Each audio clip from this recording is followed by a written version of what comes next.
අයිබෝවන් අද අපි මේ පැහැදිලි කිරීමෙන් කතා කරන්න යන්නේ හරිම අපූර්ව මාතෘකාවක් ගැන. මොඩයක් නැති වුණාත, ඇස් පේන්නේ නැති වුණාත, ශාක කොහොමද මේ තරම් සංකීර්ණ දේවල් හරියටම කරන්නේ?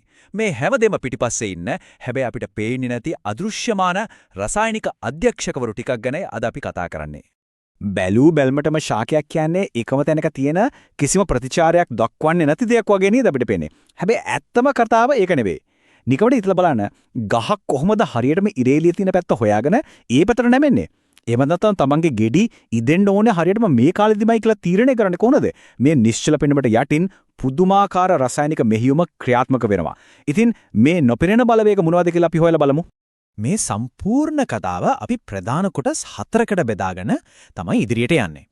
පළවෙනියට වර්ධක ද්‍රව්‍ය කියන්නේ මොනවද කියලා අඳුනගමු.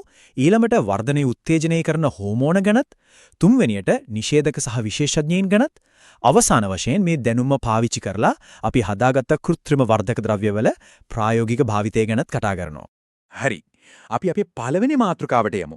වර්ධක ද්‍රව්‍ය හැඳින්වීම එහෙමත් නැත්නම් ශාකීය වැඩ කටයුතු මෙහෙයවන මේ රසායනික කාර්ය මණ්ඩලය ගැන කතා කරමු. ගහක් හරියට හැදෙන්න නම් වතුර, ඉරේලිය, වාතය, ඛනිජ ලවණ වගේ බාහිර දේවල් අත්‍යවශ්‍යයි කියලා අපි හැමෝම දන්නවනේ. හැබැයි මෙන්න මේ වගේ අපූර්ව පරීක්ෂණයක් කරලා තියෙනවා. හිතන්න අපි ශාකයක අග්‍රස්තය, ඒ කියන්නේ හරියටම දළු ලියලන මුදුන කපලා අයින් කරනවා කියලා. ඊට පස්සේ අර කලින් කිව්ව වතුර, ආලෝකය වගේ හැම බාහිර සාධකයක්ම උපරිමයෙන් දුන්නත් ඒ ගහේ උස යාම සම්පූර්ණයෙන්ම නතර වෙනවා. මේකෙන් අපිට තේරෙන පැහැදිලිම දේ තමයි බාහිර සාධක කොච්චර තිබුණත් වැඩක් නැහැ. ගහේ නියම වර්ධනය පාලනය කරන්නේ ගහ ඇතුළේම විශේෂයෙන්ම අර අග්‍රස්තයේ හැදෙන සංයෝග වලින් කියලා. අන්න ඒවට තමයි අපි ශාක වර්ධක ද්‍රව්‍ය කියලා කියන්නේ. ඉතින් මේ රසායනික නියාමකයන් කරන්නේ ඒක එකම කාර්ය නෙවෙයි. කරන වැඩේ අනුව අපිට මේ ආයව ප්‍රධාන කොටස් දෙකකට වෙන් කරන්න පුරුවා. පළවෙනි කණ්ඩායම තමයි උත්තේජක කියන්නේ. මේගොල්ලෝ හරියට ඉදිකිරින් කණ්ඩායමක් වගේ ගහ ලොකු කරන්න, වර්ධනය කරන්න තමයි මුල් තැන දෙන්නේ. ඔක්සින්, ගිබර්ලින් සහ සයිටොකයිනින් කියන්නේ අන්න ඒ වගේ උත්තේජක. අනිත් පැත්තෙන් ඉන්නවා නිෂේධක සහ විශේෂඥයින්. ඒ කියන්නේ ඇබ්සිසික් අම්ලය සහ එතින් වගේ රසායනික ද්‍රව්‍ය. මේගොල්ලන්ගේ වැඩේ තමයි වර්ධනය පාලනය කරන එක, හදිසි අවස්ථාවලදී ගහ බේරගන්න එක, ඒ වගේම පළතුරු ඉදවීම වගේ විශේෂිත රාජකාරී කරන එක. එහෙනම් අපි අපේ දෙවෙනි මාතෘකාවට හැරෙමු. වර්ධනීය උත්තේජනය කරන හෝමෝන, ඒ කියන්නේ ශාකීය ගොඩනගන මේ කාර්ය මණ්ඩලය ගැන දැන් බලමු. අපි කලින් කතා කරපු මේ ප්‍රධාන උත්තේජක තුනට තියෙන්නේ එකිනෙකට වෙනස්සුණු හැබැයි හරිම විශේෂ රාජකාරී ටිකක්.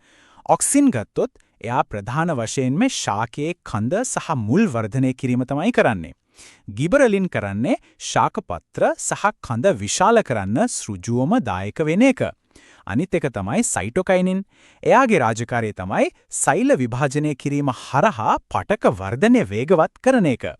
මේ රසායනික ද්‍රව්‍ය තුනම එකට එකතු වෙලා හරිම සහයෝගයෙන් වැඩ කරන නිසා තමයි සම්පූර්ණ නිරෝගී ශාකයක් හැදෙන්නේ. ඔක්සින් වල වැඩ ගැන කතා කරද්දී අපිට කොහොමවත් මගහරින්න බැරි දෙයක් තමයි ආලෝකයේ තියෙන පැත්තට නැමෙන එකේ. අපි මුලින්ම ඇහුවානේ ගහක් කොහොමද ආලෝකයේ පැත්තට හැරෙන්නේ කියලා. මේ තියෙන එකට උත්තරේ. ගහේ දැල්ලට එක පැත්තකින් විතරක් ඉරෙලිය වැටෙනකොට ඒ දැල්ලේ හැදෙන ඔක්සින් ආලෝකයට අකමැති නිසා ආලෝකයේ අඩු අඳුරු පැත්තට ගිහින් එකතු වෙනවා. ඉතින් මේ ඔක්සින් පිරුණු අඳුරු පැත්තේ තියෙන ශෛල විතරක් එකපාරටම වේගයෙන් දික් වෙන්න ගන්නවා. එතකොට අසමාන වර්ධනයක් ඇති වෙලා නිතින්ම ශාකයේ අග්‍රස්තය ආලෝකයේ තියෙන පැත්තට නැමෙනවා. මොලයක් නැති වුණත් මේ වගේ පුදුමාකාර රසායනික තර්කණයක් පාවිච්චි කරලා වැඩ කරන එක ඇත්තටම මවිත කරවන සුළුයි නේද? ඊළඟට අපි බලමු දෙවනි උත්තේජකය වෙන ගිබරලින් වල බලපෑම කොයි වගේද කියලා. ඒක කොච්චර ප්‍රබලද කියනවලම් ස්වභාවිකවම ගොඩක් කොටකඳක් සහ රවුම් හැඩයක් තියෙන ගෝවා ගහක් වුණත් සම්පූර්ණයෙන්ම වෙනස් කරන්න මේකට පුරුවන්. සාමාන්‍ය ගෝවා ගහකට අපි ගිබරලින් රසායනිකය දැම්මොත් ඒකේ කඳ අසාමාන්‍ය විදියට වේගයෙන් දික් වෙන්න ගන්නවා.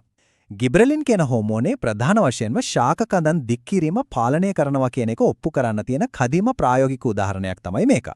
තුන්වෙනි උත්තේජකය, ඒ කියන්නේ සයිටොකයිනින් කියන්නේ ශාකයේ ගුණකයා විදියට අපිට හඳුන්වන්න පුළුවන්.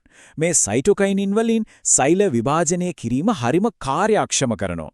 ඒකෙන් පත්‍ර, මල් වගේම ගෙඩිවල වර්ධනයත් සිද්ධ වෙනවා. ඒ වගේම බීජ පැලවීම, එමත් නැත්නම් බීජ ප්‍රරෝහණය උත්තේජනය කරන්නෙත් මේකෙන්ම තමයි. හැබැයි මේකේ තියෙන වඩාත්ම සිද්ගන්නා කාරණය මේකයි. මේ හෝමෝනට පුළුවන් ශාක කොටස් වයසට යන එක පාලනය කරන්න. ඒ කියන්නේ පත්‍රවල තරුණ බව රැකගෙන ඒවයි ජීව කාලය දීර්ඝ කරන්ද සයිටොකයිනින් වලට සුවිශේෂී හැකියාවක් තියෙනවා. හොඳයි. දැන් අපි අපේ තුන්වෙනි කොටසට යමු. නිෂේධක සහ විශේෂඥයින්. ඒ කියන්නේ ශාකයේ තිරිංග සහ පළතුරු ඉදවන්නන් ගැන තමයි මේ කොටසේදී කතා කරන්නේ. වේගෙන් වර්ධනය වෙනව වගේම හදිසි අවස්ථාවකදී ගහට බ්‍රේක් එකක් එම නැත්නම් තිරින්ගයක් ගහන්නත් ක්‍රමයක් තියෙන්න එපයි. අන්න ඒ වෙලාවට තමයි ඇබ්සිසික් අම්ලය ක්‍රියාත්මක වෙන්නේ. මේක ශාක වර්ධක නිෂේධකයක්. හිතන්නකෝ ලොකු නියඟයක් ඇවිත් වතුර හිඟයක් ඇති වුණා කියලා. අන්න ඒ වගේ වෙලාවට ගහ ආරක්ෂා කරගන්න පත්‍රවල තියෙන පූටිකා වහලා දාලා වතුර වාෂ්ප වීම, ඒ කියන්නේ උත්ස්වේදනය අඩු කරන්නේ මේ ඇබ්සිසික් අම්ලයෙන්. ඒ අතරේ එතීන් කියන සරල වායුමය සංයෝගය හරිම විශේෂ වැඩක් කරනවා. පළතුරු ඉදෙන කාලෙදී ඒ වගේ කියන පිෂ්ඨය පැණි රස සීනි බවට පත් කරන ප්‍රධානම නියමුවා වෙන්නේ මේ එතීන් වායුවයි. අපි දැන් අපේ අවසාන කොටසට ඇවිතින්නේ. 4. කෘත්‍රිම වර්ධක ද්‍රව්‍යවල භාවිතය. ඒ කියන්නේ මිනිස් පාලනය ගැන බලමු. අපි කෘත්‍රිම රසායනික ද්‍රව්‍ය පාවිච්චි කරන්නේ ඇයි කියලා හරියටම තේරුම් ගන්න නම් ඉස්සෙල්ලාම ඡේදස්තරය හැදීම කියන මේ ස්වභාවික ක්‍රියාවලිය ගැන ටිකක් දැනගෙන ඉන්න ඕනේ. ගහක ස්වභාවිකවම හැදෙන වර්ධක ද්‍රව්‍ය ප්‍රමාණය අඩු වුණාම වර්ධනය වෙලා ඉවර වුණු කොළ එහෙමත් නැත්නම් ගෙඩිවල නැටි පාමුලට ලං වෙන්න අලුත් පටක ස්තරයක් හැදෙනවා. මේකට තමයි ඡේදස්තරය කියලා කියන්නේ. මේක හැදුනාම අර කොළ සහ ගෙඩි ගහෙන් ගිලිහිලා වැටේවා. කෘෂිකර්මාන්තයේදී මේ විදිහට අකාලයේ ගෙඩි වැටෙනවා කියන්නේ ගොවියාට ලොකු ආර්ථික පාඩුවක් නේ. ඉතින් මේ පාඩුව වළක්වා ගන්න තමයි අපි කෘත්‍රිම හෝමෝන පාවිච්චි කරන්න පටන් ගන්න තින්නේ. අද වෙනකොට මේ කෘත්‍රිම වර්ධක ද්‍රව්‍ය කෘෂිකර්මාන්තයේද අතිවිශාල බලපෑමක් කරනවා. උදාහරණයක් විදිහට 2,4-DPA කියන්නේ කුඹුරුවල හැදෙන වල් පැලෑටි විනාශ කරන්න පාවිච්චි කරන කෘත්‍රිම වර්ධක ද්‍රව්‍යයක්. ඒ වගේම උද්‍යාන විද්‍යාවේදී අපි පැල්ල බෝ කරගද්දී අතු කැලි වලින් ඉක්මනින් මුල්ලද්දවා ගන්න IAA සහ IBA වගේ කෘත්‍රිම රසායනිකයන් භාවිතා කරනවා. අපි අර කලින් කතා කරපු අකාලයේ ගෙඩි වැටෙන එක වරක්වා ගන්න වගේම අවාරේදී පවා අන්නාසි වගේ වගාවන්ගෙන් පළදාව ගන්න NAA ඒ කියන්නේ නැප්තලීන් ඇසෙටික් අම්ලය යොදා ගන්නවා. මේ දේවල් වලින් අපිට හොඳටම පැහැදිලි වෙනවා නවීන ගොවිතැනට මේ කෘත්‍රිම හෝමෝන කොච්චරනම් වැදගත්ද කියලා. අවසාන වශයෙන් අපි හැමෝම පොඩ්ඩක් හිතලා බලන්න ඕනේ කාරණයක් තියෙනවා. ඇහැට පේන්නේවත් නැති තරම් කුඩා වුණු මේ රසායනික නියාමකයන් හරියටම තේරුම් අරගෙන ඒවා කෘත්‍රිමව පාලනය කරන්න අපිට ලැබිලා තියෙන මේ හැකියාව අනාගතයේදී අපේ කෘෂිකර්මාන්තය වගේන මුළු ලෝකෙම ආහාර සුරක්ෂිතතාවය කොයිතරම් විශාල විප්ලවයකට ලක් කරයිද? ස්වභාව ධර්මයේ තියෙන මේ අපූර්ව රහස්‍ය භාෂාව තවදුරටත් අවබෝධ කරගත්තම සබාධම එක්ක වඩාත් ඵලදායී විදිහට වැඩ කරන්න අපිට අනිවාර්යයෙන්ම අලුත් මාවත් විවර වෙයි. අද මේ කතා කරපු දේවල් වලින් ඒ ගැන ලොකු අදහසක් එන්න ඇති කියලා අපි විශ්වාස කරනවා. මේ පැහැදිලි කිරීමත් එක්ක එකතු වුණාට බොහොම ස්තුතියි.